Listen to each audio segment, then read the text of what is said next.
Welcome, true believers! I'm the superhero critic, and I'm here to convince you of one thing, and that is, not all the Marvel villains are bad. Most tend to think that Marvel movies are great as a whole, but their villains are oftentimes, let's say, lacking in substance. So for this list, we'll be taking a look at the top 10 Marvel movie villains from not just the Marvel Cinematic Universe, but also 20th Century Fox and Sony. All Marvel is welcome, and there's just one exception: no villains from the TV show, cause that's a super list for another time.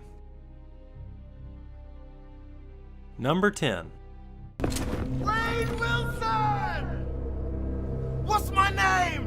What the shit? I know, right? Francis did lead a version of Weapon X in the movie that gave ordinary people like Wade Wilson extraordinary powers. He brutally tortured Wade both mentally and physically in order to trigger Wade's abilities. Can we trade names? For a Marvel movie, he's one of the most sadistic, mainly thanks to Deadpool's R rating, and even though his operation is small scale compared to other villains on this list, he does accomplish what he sets out to do. Sure, he's no Magneto or Thanos, but come on, Deadpool, does he really deserve this? Trust me, that wheezing bag of dick tips has it coming. He's pure evil. You are absolutely right, Deadpool. And because of that, it allows him to crack this top 10 list. Francis. That's his legal name. He got Ajax from the dish soap. Number 9.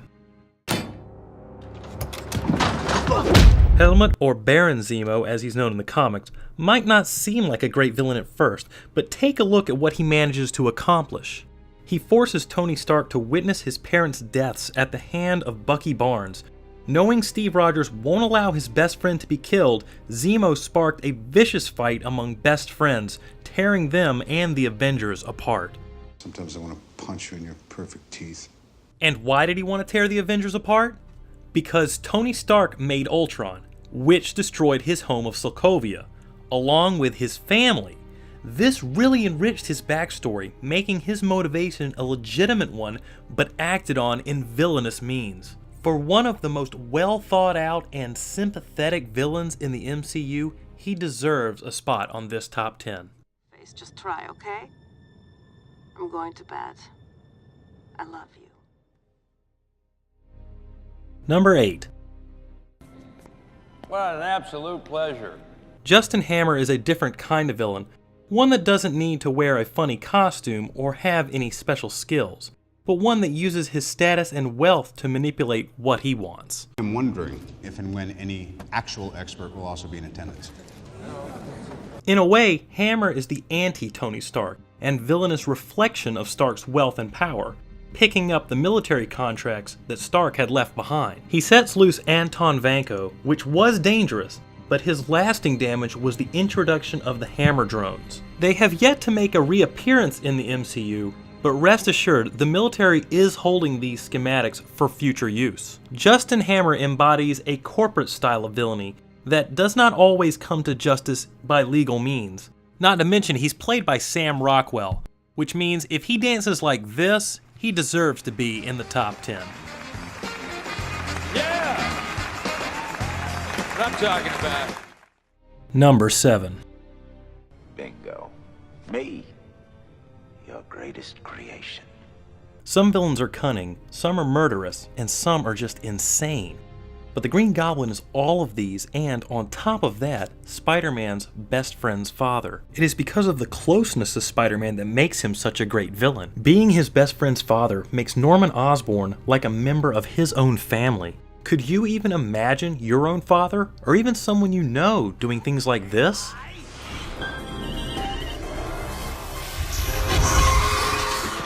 Or this? What about this?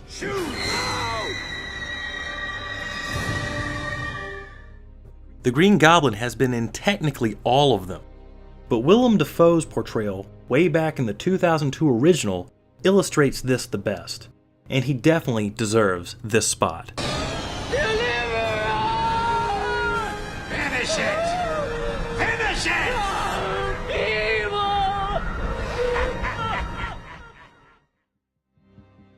Number 6. The beauty of it. The inevitability. You rise, only to fall. In terms of just being dangerous, Ultron could have been number 1. Ultron is a sentient computer program who decided that the best way to prevent humans from killing each other is to destroy all of humanity. Or more precisely, if you're going to save the planet, you have to destroy all life on it.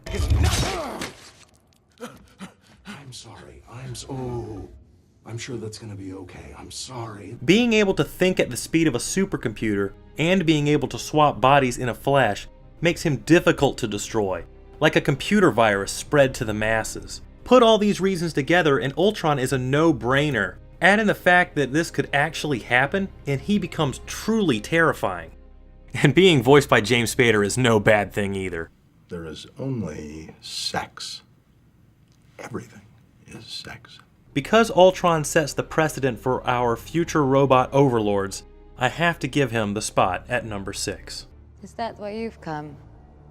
To end the Avengers? I've come to save the world.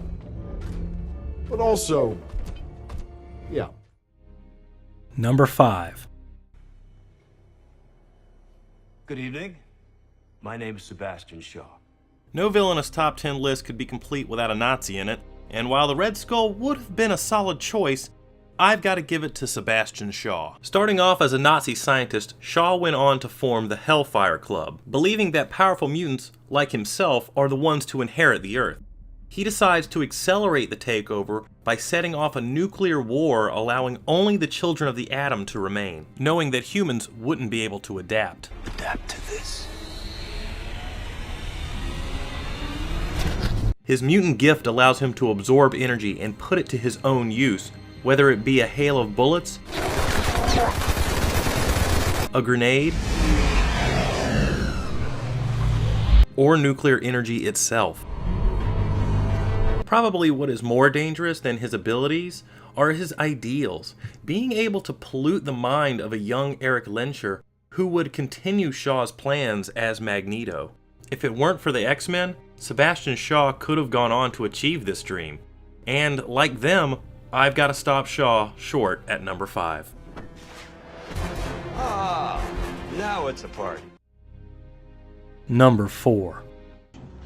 Good afternoon, everyone. Hello. Thank you for coming. Boulevard Trask is proof that no special powers doesn't make someone less dangerous. Trask is responsible for the Sentinel program, an operation that has only one purpose: to find and eliminate mutants. A horrifying future is presented in Days of Future Past, showing a dark world where his creations went on to enslave humanity with only a small group of mutants left to lead a resistance. Trask's hatred of mutants displays how a powerful, intelligent man's prejudice can have a large impact on the direction of society as a whole. Thanks to the X-Men, they proved to Trask and the world that not all mutants, like people, are bad. With Peter Dinklage portraying Trask in the film, it was clear that with such a fantastic actor, Trask could easily claim this spot. One more thing. If we do manage to capture them, I would like her. For research purposes, of course. I don't care who you screw, as long as it's not me. Number 3. From here, it doesn't look like they're playing by your rules. Maybe it's time to play by theirs. Sometimes quantity can overshadow quality. Luckily for us, both Michael Fassbender and Sir Ian McKellen's Magneto are top-notch. No joke, of the 9 X-Men movies, Magneto has been a villain in all but 2, and that's only because the others focused on Wolverine. But if you twisted my arm, I'd have to say McKellen is the better of the 2. We love what you've done with your hair. Looking past Magneto's mutant gift of controlling magnetic fields, like I mentioned earlier with Sebastian Shaw, his ideals are the larger danger. He seeks only the extinction of Homo sapiens, leaving only his kind, the Homo superiors, to rule the Earth. I honestly don't think Fox is capable of making an X-Men movie without Magneto in it somewhere. But hey, is that really a bad thing? You should have killed me when you had the chance! Number 2. Where is she? Oh, she'll be just fine. Let's talk. I think the greatest thing about Alfred Molini's Dr. Octopus is the empathetic nature that the audience has for him. Not many villains have such a tragic backstory. Otto Octavius builds a machine which would give unlimited free energy to humanity, but unfortunately he miscalculates, resulting in a very public failure and a loss of his love, Rosalie. He loses everything in an instant, and seems to only turn to crime due to the AI of his 4 mechanical tentacles. Listen to me now. A very real match for Spider-Man, Doc Ock was a dangerous adversary and one not to be taken lightly. In the end, he sees the error of his ways and rights his wrongs in a noble sacrifice. He very narrowly was on the top spot, but for this list, he comes in at number 2.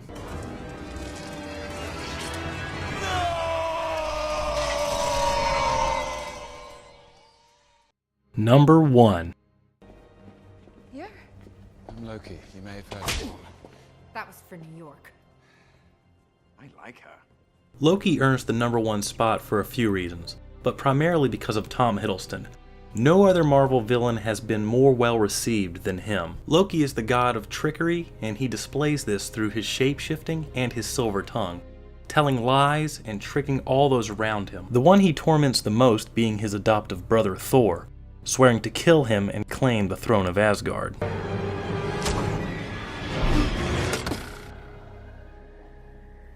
He has come close a couple of times, almost defeating him in Thor and leading the invasion forces of the Chitauri in The Avengers. I am a god, you dull creature, and I will not be bullied by that.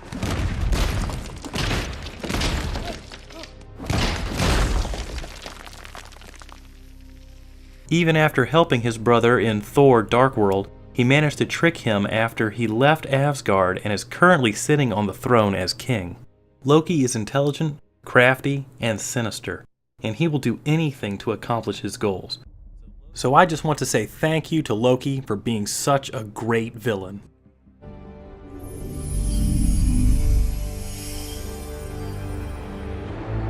No. Thank you.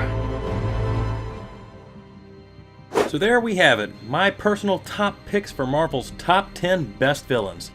For now. After all, I may update the list in the future as more Marvel movies are released. But did I miss someone? Am I crazy for leaving off your favorite villain? You are failing! Well, please let me know in the comments below.